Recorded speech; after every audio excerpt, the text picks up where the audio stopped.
নমস্কার বন্ধুরা, আমাদের আরেকটি ভিডিওতে আপনাদের সবাইকে ওয়েলকাম।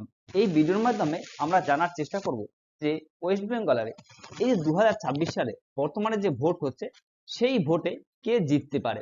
আমরা সম্পূর্ণ নিরপেক্ষভাবে ম্যাথমেটিক যে ক্যালকুলেশন আছে সেই ক্যালকুলেশন অনুযায়ী দেখার চেষ্টা করব কার জেতার সম্ভাবনা বেশি। প্রথমে আমি আপনাদের বলে রাখি, এখানে কিন্তু কোনো পার্টির হয়ে না, নিরপেক্ষভাবে আমরা দেখার চেষ্টা করব। তো প্রথমেই আলোচনা করা যায়, আমরা একটু 2021 সালে যে ভোট হয়েছিল সেই ভোটের কি হয়েছিল সেটা আমরা একটু দেখে নিই, তাহলে বুঝতে পারবো। 2021 সালে যে ভোট হয়েছিল সেখানে কিন্তু ওয়েস্ট বেঙ্গলে 274 সিট ছিল। সেই সিটের মধ্যে টোটাল 77 পেয়েছিল বিজেপি আর 215 মতো সিট পেয়েছিল টিএমসি। কিন্তু এখানে একটি জিনিস খুব দেখার বিষয়, সেটা হলো ভোটের যে পার্সেন্টেজ হয় সেখানে কিন্তু টিএমসি পেয়েছিল 58% আর বিজেপি পেয়েছিল 45%। মানে বলতে গেলে শুধুমাত্র 10% ডিফারেন্স হলো এই বিজেপি এবং তৃণমূলের মধ্যে, ডিফারেন্স হলো মাত্র 10%। কিন্তু যদি সিটের দিক থেকে দেখা যায় সেখানে কিন্তু বিজেপি পেয়েছিল মাত্র 77।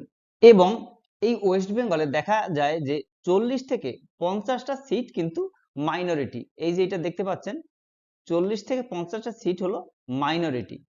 হিন্দু ভোটের পার্সেন্টেজ হলো 70%।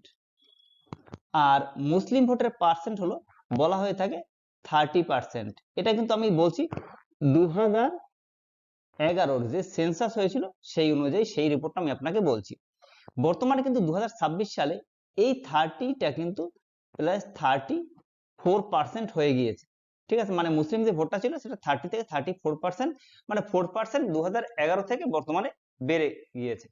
এবার একটা জিনিস দেখার বিষয় হলো, সেটা হলো এই ওয়েস্ট বেঙ্গলে কিন্তু মুসলিম ভোটের যথেষ্ট একটা গুরুত্ব আছে এবং তারা সবসময় কিন্তু যে সরকার পক্ষেই থাকুক না কেন, সে টিএমসি থাকুক না কেন বা যেই থাকুক, তাদের উপরও কিন্তু তারা যথেষ্ট সন্তুষ্ট নয়। সেই জন্য তারা কিন্তু সবসময় চাইছিল যে তারা একটা নিজেদের যে কমিউনিটি আছে সেই অনুযায়ী তারা একটা রাজনৈতিক পার্টি তৈরি করে। এবার এখানে কিন্তু সবচেয়ে বড় গেম প্ল্যান হতে চলছে কেন, এই যে মিম আছে এবং হুমায়ুন, আপনারা সবাই জানেন যে হুমায়ুন আর একটি মুসলিম দল করেছে। সেখানে কিন্তু মুসলিমরা একটি নিজস্ব দল পেয়ে গেল, মানে সেখানে সবাই মুসলিম এবং এখানে এই যে বাবরি মসজিদ হবে, যেখানে বলতে যাচ্ছিল যে মুর্শিদাবাদে বাবরি মসজিদ হবে, সেটাও কিন্তু এই মুসলিমরা একটা প্রচুর লোকও হয়েছিল সেখানে, অর্থাৎ তারা একটা নির্দিষ্ট তাদের দলনেতা পেয়ে গেল। সেখানে কিন্তু এই যে 34% ভোট, এটা কিন্তু সম্পূর্ণ টিএমসির কাছেই যেত, সেটা বিজেপির পক্ষে কিন্তু খুব কমই যেত। আর এই মুহূর্তে সবচেয়ে শক্তিশালী তৃণমূলের অপোনেন্ট পার্টি হলো বিজেপি, অর্থাৎ এই 34% কিন্তু এবার এইখান থেকে টিএমসি থেকে কিছুটা হলো কেটে যাবে। সেখানে কিন্তু এই যারা বিজেপি তাদের কিন্তু একটা সুবিধা থেকেই যাচ্ছে। এই যে হিন্দু ভোটের কিন্তু সেখানে প্রায় 63% থেকে সেখানে যদি সিট হিসাবে দেখা যায় সেখানে কিন্তু 274 মধ্যে দুটো 274টা সিটের মধ্যে সেখানে কিন্তু দেখা গেলে প্রায় হিন্দু ভোটের জন্য এবার বর্তমানে প্রায় 230টাই কিন্তু প্রায় হিন্দুদের পক্ষে বা তারও বেশি কিন্তু চলে যাবে। সেক্ষেত্রে এই ভোটটা কিন্তু সম্পূর্ণ বিজেপির পক্ষে যাওয়ার সম্ভাবনা এই মুহূর্তে যথেষ্ট বেশি। কথায় আছে যে ওয়েস্ট বেঙ্গল যেটা ভাবে ভারতবর্ষ কিন্তু সেটা পরে ভাবে। আর একটা দিক দেখতে গেলে ওয়েস্ট বেঙ্গলে মহিলা ভোটটা কিন্তু বিশেষ একটা গুরুত্বপূর্ণ জায়গা বহন করে এবং গুরুত্বপূর্ণ সিটে যে 234 বা 35টা সিটে কিন্তু এই মহিলা ভোট একটা বিরাট ফ্যাক্টর। ওয়েস্ট বেঙ্গলে আমরা সাধারণত মা দুর্গাকে পূজা করে থাকি, সেখানে ওয়েস্ট বেঙ্গলে মাতৃশক্তির কিন্তু একটা আলাদা জায়গা আছে।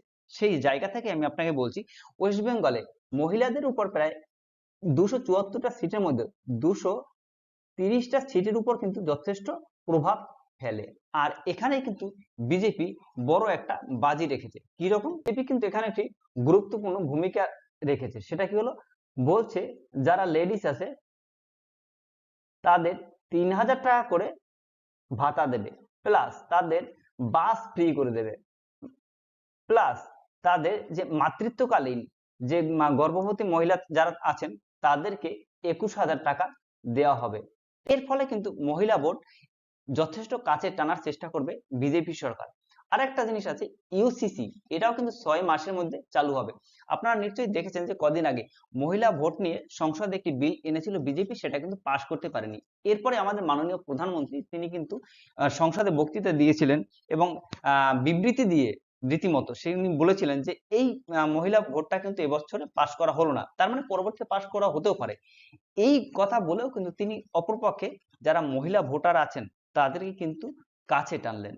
এবার অপর দিক থেকে দেখতে গেলে টিএমসির কিন্তু যথেষ্ট ভালো ভূমিকা আছে ওয়েস্ট বেঙ্গলে। যেমন আপনি যদি একটা জিনিস দেখেন নিরপেক্ষভাবে, তাহলে কিন্তু আমাদের মাননীয় যে মুখ্যমন্ত্রী আছেন মমতা ব্যানার্জি, তার সমকক্ষ কিন্তু এই মুহূর্তে বিজেপির মুখ্যমন্ত্রী এখানে খুব কমই আছে। যদিও অমিত শাহ বলেছে যে কে একবার প্রশ্ন করেছিলেন তাকে একটা সাংবাদিক সম্মেলনে, সেখানে জিজ্ঞেস করা হয়েছিল যে কে মুখ্যমন্ত্রী হবে যদি বিজেপি জিতেই যায়, তখন কিন্তু তিনি বলেছিলেন যে ওয়েস্ট বেঙ্গলেই যারা থাকেন এবং যিনি বাংলা মিডিয়ামে পড়াশোনা করেছেন তেমনই একজনকে মুখ্যমন্ত্রী করা হবে, যদিও নাম স্পষ্ট করেনি। একটা জিনিস, আমার ভিডিও যারা দেখছেন তাদেরকে রিকোয়েস্ট থাকবে, আমাদের দেশ হলো বিবেকানন্দ, রবীন্দ্রনাথ ঠাকুর, নজরুলের দেশ। নজরুল বলেছিলেন যে হিন্দু এবং মুসলিম একই বৃত্তের দুটি কুসুম।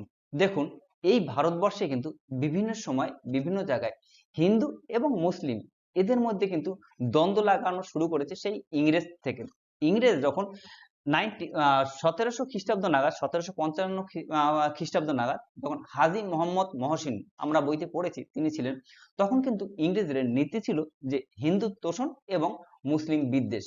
এরপরে হাজী মোহাম্মদ মহসিন আসার পর কিন্তু তারা মুসলিমদের কাছে টেনে নিল আর হিন্দুদের দূরে সরিয়ে দিল।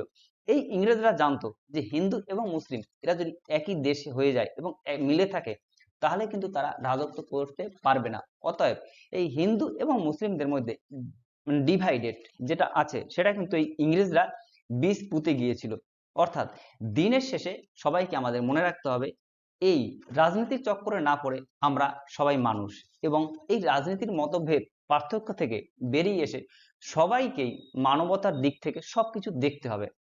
মনে রাখতে হবে সবারই উপর মানুষত্ব, তাহার উপরে নেই। তো আজকের ভিডিওটা এই পর্যন্তই। এই ভিডিওতে দেখে আপনার কি মনে হলো তা অবশ্যই আমাদের কমেন্ট সেকশনে লিখে জানাবেন, এবং কে জিততে পারে আপনার মতামত এবং আপনার ভোট আমাদের কমেন্ট বক্সে দিয়ে যাবেন। দেখা হবে পরবর্তী ভিডিওতে। Thank you.